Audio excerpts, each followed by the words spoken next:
Imagine a normal Tuesday morning. The sky is clear. The air feels ordinary. New York is doing what New York always does: rushing, moving, building, trading. People are walking into offices with coffee in their hands. Some are late, some are bored, some are thinking about nothing more serious than meetings, bills, or what they'll eat for lunch. And in that moment, no one knows they're standing at the edge of a timeline that's about to split in two. Before 9/11 and after 9/11. The two towers. The world recognized. Back then, the World Trade Center wasn't just a set of buildings. It was a symbol. Two towers that told a story without words. Power, money, global trade. An image people recognized instantly, even if they had never been to America. That's why what happened next didn't feel like a local tragedy. It felt like the world itself had been punched in the chest. The first hit. It must be an accident. When the first plane struck the North Tower, the first emotion wasn't certainty. It was confusion. People asked the most human question possible. How could this happen? Some thought it was pilot error. Some thought it was mechanical failure. Because when something unthinkable happens, the mind searches for the most normal explanation. A terrible accident, a one-time disaster. But the day wasn't done, not even close.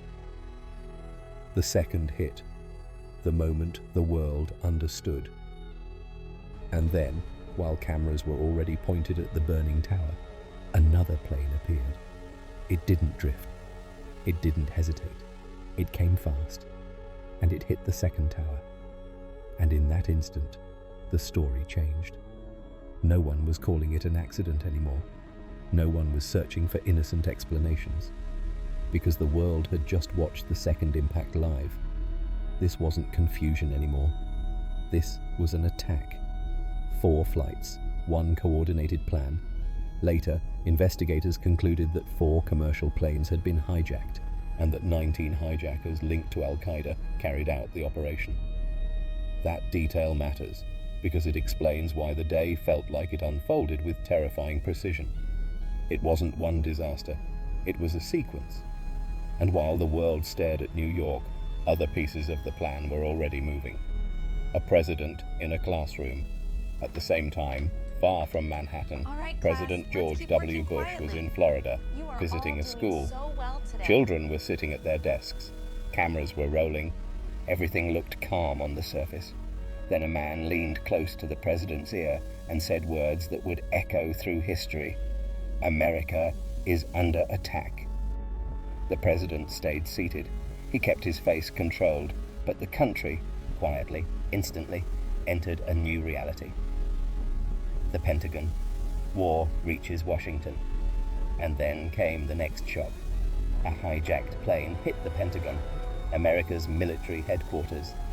The official Pentagon memorial records the crash time as 9:37:46 a.m., with 184 lives lost. For the world watching, it wasn't just New York anymore. Now it was Washington.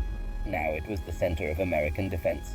It felt like the map of the United States itself was being rewritten, hour by hour. Flight 93, the story of resistance. But there was still one more plane, United Flight 93. And this chapter, more than any other, became a story about human choice. Passengers began making phone calls. They heard what had already happened in New York. They realized the truth. This was not a negotiation. This was not a ransom. This was not a hijacking meant to land somewhere. This was a suicide mission. And if that was true, then time was running out. So ordinary people, who had woken up that morning expecting nothing more dramatic than travel delays, made a decision. They fought back. According to the U.S. National Park Service's account of the event, passengers resisted, and the plane crashed in Pennsylvania before reaching its target. They did not survive, but they changed the ending. The collapse.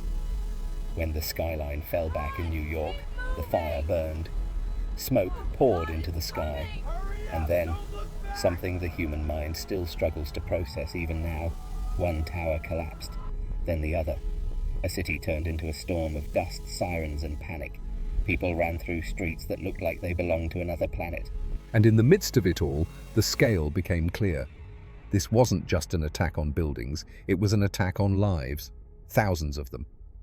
Across the 4 attacks, nearly 3,000 people were killed. The silence after, when the system freezes. After the towers fell, the shock didn't stay emotional, it became systemic. Because New York isn't just a city, it's a financial engine. And when fear spreads into the financial world, it doesn't move slowly, it moves like electricity. The New York Stock Exchange closed and later reopened on September 17, 2001. That reopening wasn't a celebration, it was a statement. We are still here.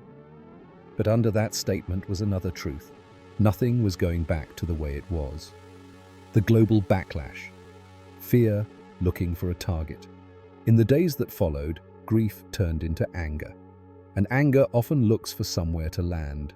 Around the world, especially in Western countries, Muslim communities faced rising suspicion and hostility. Public debates flared up about religion, identity, culture, and security. At the same time, many Muslim scholars and organizations condemned the attacks and rejected the idea that this violence represented Islam. But fear doesn't always listen to nuance. Sometimes it only listens to the loudest voices. And that's how an attack by a militant group became, for many innocent people, a burden they didn't choose. The US response: a new era begins. The US government identified al-Qaeda as responsible, and Osama bin Laden became the most wanted figure on earth. Then came a decision that shaped the next 2 decades. This would be answered with war. Not one strike, not one raid, not one courtroom case, a war. A new phrase entered global politics and never truly left: the war on terror. Afghanistan, a war meant to be short. Afghanistan became the first battlefield of this new era. At the start, many believed it would be quick: remove the Taliban government, destroy al-Qaeda networks, and leave. But Afghanistan is not a simple place for simple wars. Its geography is harsh, its politics are layered, its history is filled with outsiders arriving with plans and leaving with scars. And as time passed, the goalposts shifted. What began as a mission became an occupation. What began as a response became a system. Then the story expands. And the post-9/11 era did not stay focused on one country. America's wars expanded, its priorities shifted, and the consequences spread across the region and across years. At that point, 9/11 stopped being only a tragedy of one day. It became the ignition point for an era. 2011, bin Laden is found. Nearly 10 years after the attacks, President Barack Obama announced that US forces had killed Osama bin Laden in Pakistan. For many, it felt like closure. But wars don't end simply because a single man is gone. Because by then, the world had already transformed. The laws had changed, airports had changed, borders had changed, politics had changed, and the human cost had already grown beyond any single headline. The cost, numbers that don't fit the mind. Here's where the story becomes heavier. Brown University's Costs of War project estimated that the post-9/11 wars cost around $8 trillion, with massive human consequences, including large-scale displacement. Trillions, not millions, not billions, trillions. And beyond the money, families displaced, communities broken, and a generation raised inside conflict. So when people ask, what did 9/11 change? The honest answer is, it changed the shape of the world. Because the attack lasted a morning, but the aftermath lasted decades. Ending? The day that became a century's shadow. Today, when you stand in an airport security line, when you hear phrases like threat level, when you see wars justified in the language of terror, you are looking at the long shadow of that morning. September 11th was not only about 2 towers, it was about what fear can unlock, what anger can justify, what trauma can rewrite. And maybe the most unsettling lesson is this: Sometimes history isn't changed by decades. Sometimes it's changed by a single morning.